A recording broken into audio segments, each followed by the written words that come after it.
Alasan aku jajar roda secara menimu lo bau ya pada ada itu. Menimu peleat. Beda cara pada. Jemak lemah aku membah. Blewas aku kang kursi, blewasku mesti di bengak. Jangan lupa ya subscribe, kemudian like dan share juga videonya jika kamu suka. Bukan saya dari itu sudah. Nah, terlalu banyak curhatan sama dari itu. Selanjutnya untuk permasalahan ini begini. Jadi biar kita tidak pertama kan dan tertarik dengan 10 pemuda tadi itu ya rencana ke depan dengan 10 pemuda ini yang saya tertarik. Nah, jadi langsung to the point ini pertanyaannya. Ya, saya dengan 10 pemuda. Jadi begini, kita butuh 10 pemuda yang akan mengawal konsep menuju tahun 2009 pegawai alim. Kenapa hal ini kita butuhkan? Pertama, kalau gawai alim terlaksana, kita tahu Lombok Utara ini terlalu banyak investor, adalah omset terbesarnya pariwisata. Nah, kalau gawai alim terlaksana, ini perlu diatur oleh kebijakan. Kemudian yang kedua, kan menuju persiapan gawai alim ini adalah kemandirian masyarakat adat. Tetapi untuk bisa menuju ke sana, ini perlu kita lihat kampung-kampung untuk penunjangnya. Persebaran arah aja minat anak itu sederhana. Bisa kalau melakukannya, pas kita sudah mau persiapan di situ, jatuhnya sudah lengkap, misalnya ada permasalahan mundur apa segala, perlu ada yang awal. Nah itu terkait dengan perencanaan di sini. Artinya begini, kita harus fix dulu gitu. Kita harus fix dulu kaitan dengan siapa-siapa orang ini kan gitu ya. Harus fix itu kuncinya. Kita sering banyak terlibat dengan mereka. Money politik itu saya rasa bisa dikurangi. Nah ini kan akan muncul itu. Kenapa kok ini muncul? Karena tidak ada kepercayaan. Iya, itu satu, tidak ada kepercayaan. Yang kedua itu ya memang kita tidak pernah melihat sosok-sosok ini gitu. Lebih bagus rasa pada doang gitu lah logika. Ketika kita ya paling tidak lah gitu, paling tidak 2 tahun mungkin menjelang ini kita sudah mulai gitu ekstra itu kan gitu. Tapi kalau dari progres kita saat ini hanya punya waktu 1 tahun. Lagu ini aku butuh sih. Meskipun begini kita ngomongnya di saat dia menunggu kawan juga janganlah jadi ini diikutin lah. Jadi kalau saya kan begini ya, konsep yang ditawarkan sangat berlian sekali gitu kan. Jadi tergantung kerangka yang perlu kita buat dari sekarang untuk menjadi bahan edukasi kita, bahan vaksin kita kepada masyarakat adat yang mana bagian dari target dan haluan kita. Karena apa? Karena biasanya masyarakat adat ini identik dengan adat itu cepat tersentuh kalau kita punya bahasa yang mengkristalkan diri ke depannya pada 2009 itu. Ya, karena target kita ini kan pada 2029. Ya. Akan tetapi kita harus punya kerangka dari sekarang untuk menggapai kekuasaan di 2024. Ya. Nah, kan ini yang perlu kita rumus saat ini. Ya. Begitu. Gimana konsep Pak Soekarno dulu untuk mengedukasi pelopor-pelopor itu, dia harus membangun jiwa pemikiran, membangun jiwa patriotisme. Itu yang menjadi landasan kita saat ini. Lebih-lebih kita ini masyarakat adat yang menginginkan kedaulatan adat ini benar-benar nyata gitu, supaya tidak hanya di bibir saja.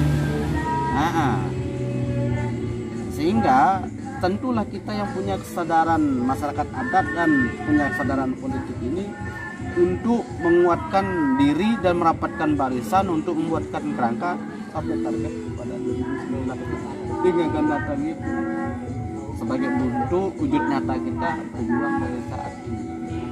Sehingga kenapa saya mengatakan demikian? Memang kalau hanya buat kerangka sih murah kan betul dan kan, akan tetapi untuk menjalankannya itu kan pasti berat.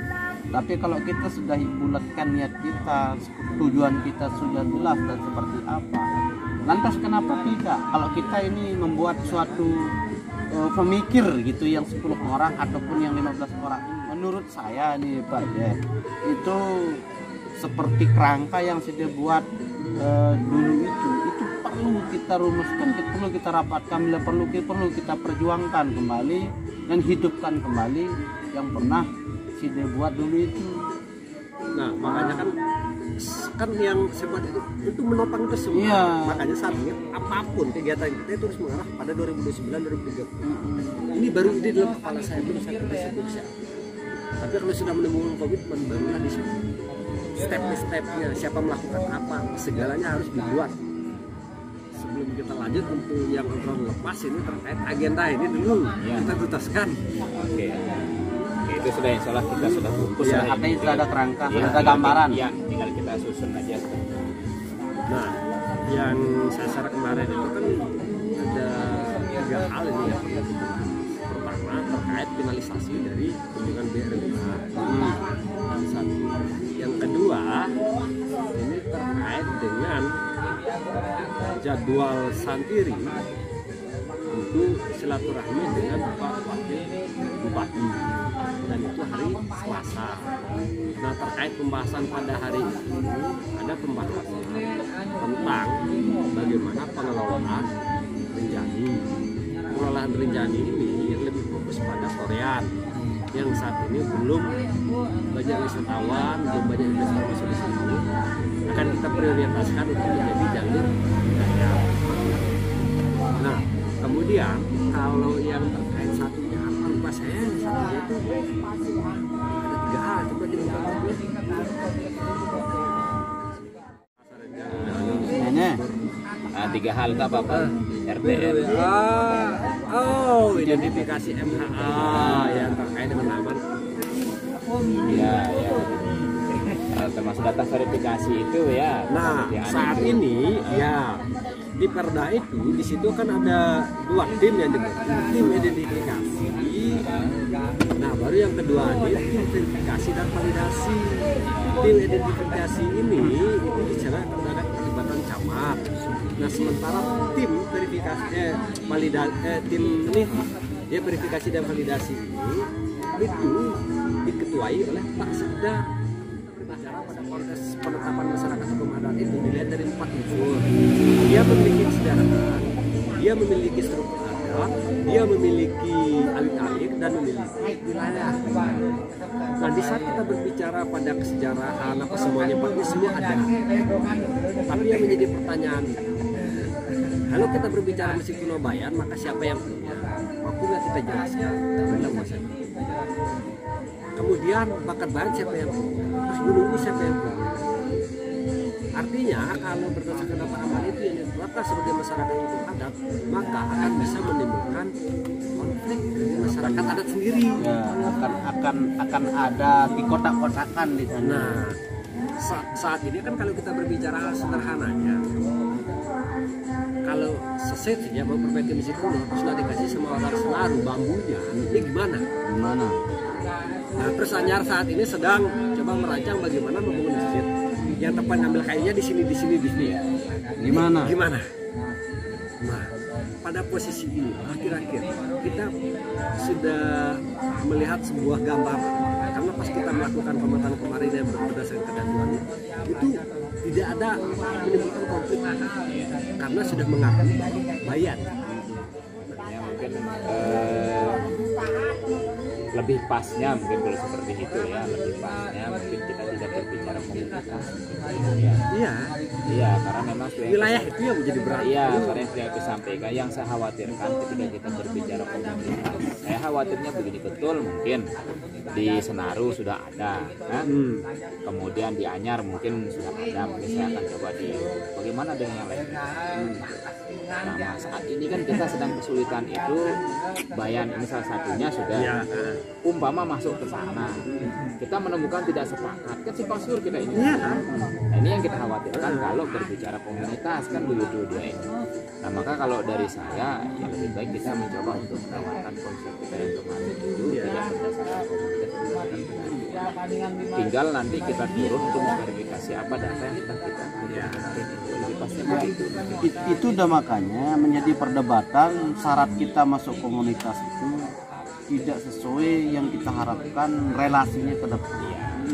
Makanya itu kan ada dia berbicara kemarin dari perwakilan dari apa namanya dari akar-akar, makanya saya jelaskan dia akan berbicara tentang komunitasnya, akan tetapi dia tidak pernah berbicara tentang wet kewilayahan bayan yang sesungguhnya. Nah sehingga kalau kita berbicara berdasarkan komunitas itu menurut pemikiran saya Pak Raden Afri, maka akan ada kontradiksi di antara komunitas. Iya, itu yang kita khawatir. Internal ini, konflik internal. Oh saya pada sini, oh saya sejarah.